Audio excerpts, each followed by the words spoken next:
അങ്ങയുടെ വിലയേറിയ ദാസനെ ഞങ്ങളുടെ മധ്യേ അയച്ചു.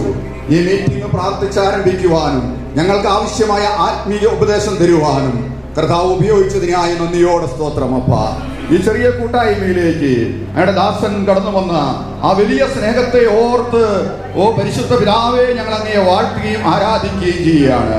ഞങ്ങളുടെ ദാസൻ ഇനിയും ശക്തമായി ഉപയോഗിക്കണമേ എന്ന് ഞങ്ങൾ പ്രാർത്ഥിക്കുകയാണ്. അപ്പ ഫുൾ ഗോസ്പൽ ചർച്ചിനെയും അതിന് നേതൃത്വം കൊടുക്കുന്ന ഞങ്ങളേറെ സ്നേഹത്തോടെ വിളിക്കുന്ന സാറ് ഇപ്പൊ വിദേശത്തായിരിക്കുന്നു. ആ സ്ഥലത്തും ദൈവത്തിന്റെ വലിയ പ്രവൃത്തി വെളിപ്പെടട്ടെ അപ്പ. ഈ നാളുകളിൽ അനേകര് ഇനിയും അപ്പ സാറിലൂടെ ദൈവത്തിന്റെ സ്നേഹം അനുഭവിച്ചറിയുവാൻ ഇടയാകുകയും ചെയ്യട്ടെ എന്ന് ഞങ്ങൾ ഒരുമനപ്പെട്ട് പ്രാർത്ഥിക്കുകയാണ്. ലേൻപാസ്റ്റേയും കുടുംബത്തെയും സഭയെയും ഞങ്ങൾ ഏൽപ്പിച്ച് സ്തോത്രം ചെയ്യുന്നു. കർത്താവ് അങ്ങയുടെ ദാസന് ഇനിയും ശക്തിയോടെ ഉപയോഗിക്കണമേ എന്ന് പ്രാർത്ഥിക്കുകയും ചെയ്യുന്നു. യേശു ക്രിസ്തുവിന്റെ നാമത്തിൽ തന്നെ. അവിടെ അപ്പോസ്തല പ്രവൃത്തിയിൽ നമ്മൾ വായിച്ചു, കർത്താവിന്റെ നാമം വിളിച്ചപേക്ഷിക്കുന്ന ഏവരും രക്ഷിക്കപ്പെടുമെന്ന്. യോവേൽ പ്രവാചകന്റെ പുസ്തകത്തിൽ നമ്മൾ വായിച്ചു, യഹോവയുടെ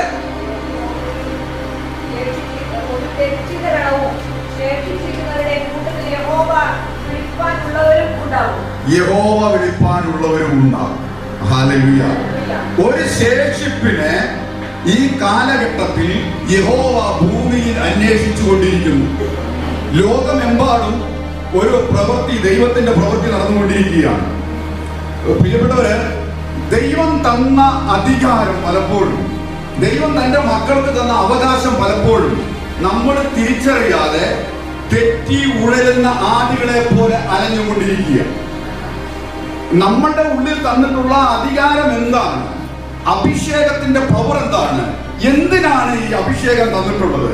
പരിശുദ്ധാത്മാവ് എന്തിനാണ് നമ്മൾ പ്രവർത്തിക്കുന്നത്? ഇത് പലപ്പോഴും നമ്മൾ തിരിച്ചറിയാറില്ല. ദൈവം കൃത്യമായി പറഞ്ഞു, ആരുടെ മേലാ? ദാസന്മാരുടെ മേലും ദാസിമാരുടെ മേലും കുഞ്ഞുങ്ങളുടെ മേലും വൃദ്ധന്മാരുടെ മേലും. അവിടെ ഒരു കണ്ടീഷനും യേശു പറഞ്ഞിട്ടില്ല. എന്ന് ശീഘ്രത്തിൽ പറയണം, ആമേൻ അപ്പൊ പറയണം. അതും അറിയാതെ വിവരപ്പോ ആമേൻ എപ്പോൾ പറയണം? ദേവദാസൻ വചനം സംസാരിച്ചുകൊണ്ടിരിക്കുമ്പോ നമ്മളെല്ലാവരും ഇരുന്നിട്ട് ആമേൻ സ്തോത്രം ഹല്ലേലൂയ ദേവദാസൻ പറയുന്നതെങ്കിൽ നമുക്ക് കേൾക്കാൻ പറ്റും. അപ്പൊ ആമേൻ എപ്പോൾ പറയണമെന്ന് തിരിച്ചറിയണം, സ്തോത്രം എപ്പോൾ പറയണമെന്ന് തിരിച്ചറിയണം, അധികാരം എന്തിനെ ഉപയോഗിക്കണമെന്ന് തിരിച്ചറിയണം. ഹല്ലേലൂയ. അതിനുവേണ്ടി എന്ത് മീറ്റിംഗ് ക്രമീകരിക്കപ്പെട്ടു? എത്ര വട്ടം നമ്മൾ പറക്കി കൂട്ടി കെട്ടിപ്പണു, എത്ര വട്ടം തുന്നി ചേർന്നു, ഇതെന്ത് സംഭവിച്ചു?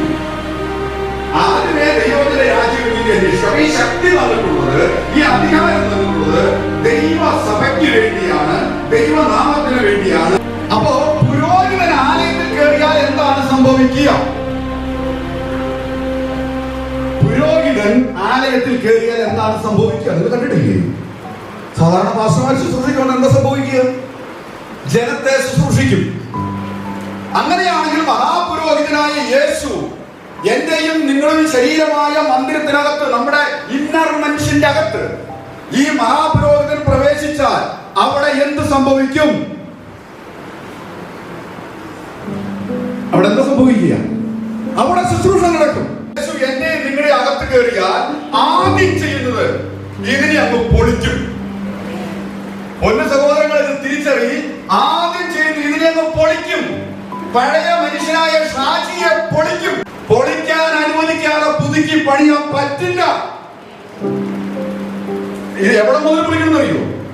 അടിസ്ഥാനം മുതൽ പൊളിക്കണം. മഹാപുരോഹിതൻ ഇന്നത്തെ മന്ദിരമായ എന്റെയും നിങ്ങളുടെയും അകത്ത് കയറിയാൽ നമ്മുടെ അകത്തുള്ള നാണയമാറ്റം, പൊൻവാണിമം, പ്രാവ് കച്ചവടം, കാളക്കച്ചവടം, ആട് കച്ചവടം, ഇങ്ങനെയുള്ള സ്വർഗത്തിന് വിരോധമായത്, ദൈവത്തിന് വിരോധമായതിന് മുഴുവൻ നീക്കിക്കളയും. ഹല്ലേലൂയ. ഇതിനെ നീക്കിക്കളയാതെ സ്വർഗത്തിന് ഒന്നും നമ്മളിൽ പകരാൻ പറ്റില്ല. യേശുവിന് ഒന്നും നമ്മളിൽ പകരാൻ പറ്റില്ല. പ്രിയപ്പെട്ടവരെ, ഈ ആലയത്തിൽ മഹാപുരോഹിതനായ യേശുവിനെ സ്വതന്ത്രമായി ശുശ്രൂഷ ചെയ്യാൻ അനുവദിക്കണം. അങ്ങനെ ഏൽപ്പിച്ചു കൊടുത്താൽ ഇന്നോടെ വായിക്കപ്പെട്ട വചനം നിവർത്തീകരിക്കപ്പെടും. സകല ജഡത്തിന്റെ മേൽ യേശു തന്നെ ആത്മാവിനെ പകരും. ഉൾക്കിരീടം വെച്ചു.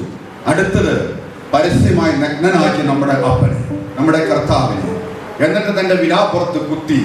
അവരെ നോക്കി യേശു വിളിച്ചു പറഞ്ഞു, പിതാവേ, ഇവര് ചെയ്യുന്നത് എന്തെന്ന് ഇവരറിയുന്നില്ല, ഇവരോട് ക്ഷമിക്കണമേ. എന്റെ അപ്പന്റെ 2026 വർഷം മുമ്പുള്ള കാൽവരി ക്രൂസിലെ ആ ഒരൊറ്റ നിലവിളിയല്ലേ, ആ ഒരു പ്രാർത്ഥനയല്ലേ പഴയ നക്സലൈറ്റുകാരനായ ഷാജി ഇന്ന് ഈ യേശുവിനെ പ്രസംഗിക്കുന്നുണ്ടെങ്കിൽ, ഈ സത്യവേദപുസ്തകം കൈയെടുക്കുന്നുണ്ടെങ്കിൽ, ഹല്ലേലൂയ. ഇതിന്റെ രഹസ്യം എന്താ?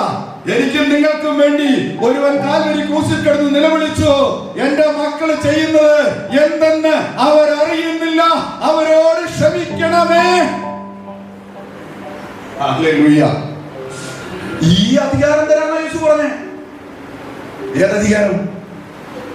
അവസാനം ക്രൂസിൽ യാഗമായി തീർന്ന ആ അധികാരം തരാമെന്ന്, ആ അനുഭവം തരാമെന്ന്. ക്രൂസില്ലാത്ത പുനരുദ്ധാനം ലോകത്തെ പ്രസംഗം ആരംഭിച്ചിട്ട് വർഷം കുറച്ചായി. ക്രൂസില്ലാത്ത പുനരുദ്ധാനം. ഇന്ന് അനേകർക്കും ക്രൂസിന്റെ അനുഭവം വേണ്ട, പുനരുദ്ധാനം മാത്രം മതി. കഷ്ടത അനുഭവിക്കാൻ ആരും തയ്യാറല്ല. യേശു പറഞ്ഞു, നിങ്ങൾക്ക് ഭൂമിയിൽ കഷ്ടമുണ്ട്, എങ്കിലും ധൈര്യപ്പെടുവിൻ, ധൈര്യപ്പെടുവിൻ, ഞാൻ ലോകത്തെ ജയിച്ചിരിക്കുന്നു. ലോകത്തെ ജയിച്ച ഒരുവനാ എന്റെ നിങ്ങളുടെ കരം പിടിച്ചിട്ടുള്ളത്. അവൻ ലോകത്തെ ഒരിക്കലായിട്ട് ജയിച്ചു. ഇനി ഒരിക്കലും ലോകത്തിന് യേശുവിന്റെ മേൽ ഒരാധിപത്യമില്ല, ഒരധികാരമില്ല, ഒരവകാശമില്ല. എന്നിട്ട് യേശു പറഞ്ഞു, നിങ്ങൾക്ക് ഞാൻ ഒരു മാതൃക വെച്ചു പോകുന്നു. നിങ്ങളുടെ കുടുംബത്തിന് മഹാപുരോഹിതനായി യേശു ശുശ്രൂഷ ചെയ്യണമെന്ന്, നിങ്ങളുടെ കുഞ്ഞുങ്ങളെ യേശു ശുശ്രൂഷിക്കണമെന്ന്, നിങ്ങളുടെ ജീവിത പങ്കാളികളെ യേശു ശുശ്രൂഷിക്കണമെന്ന് എത്ര പേർ ആഗ്രഹിക്കുന്നു? ആഗ്രഹിക്കുന്നവരുടെ ഉള്ളു മുഴുവൻ അത് മതിയാവോളം നിറച്ചിട്ടേ അപ്പം വിടുകയുള്ളൂ. Hallelujah, hallelujah. വന്മഴ പെയ്യുന്നത് മോളിന്ന് വന്മഴ പെയ്ത നദി പൊങ്ങിയിരിക്കുന്നു ഉറപ്പാ. നദി പൊങ്ങിയ ഈശാനം മൂലം കാറ്റടിക്കുന്നു ഉറപ്പാ.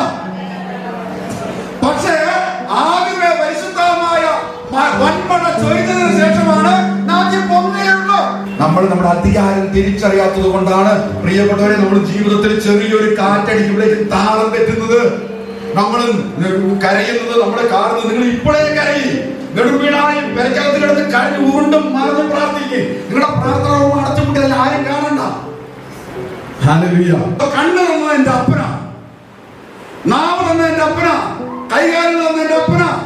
ആ അപ്പന എന്നെ ജീവനോടെ ഭൂമിയിൽ വെച്ചിട്ടുള്ളത്. ആ അപ്പന് വേണ്ടി കണ്ണോ കയ്യോ കാലോ പ്രാണനോ ഞാൻ എന്നെ സറണ്ടർ ആക്കി എന്നെ കൊടുത്തതാ.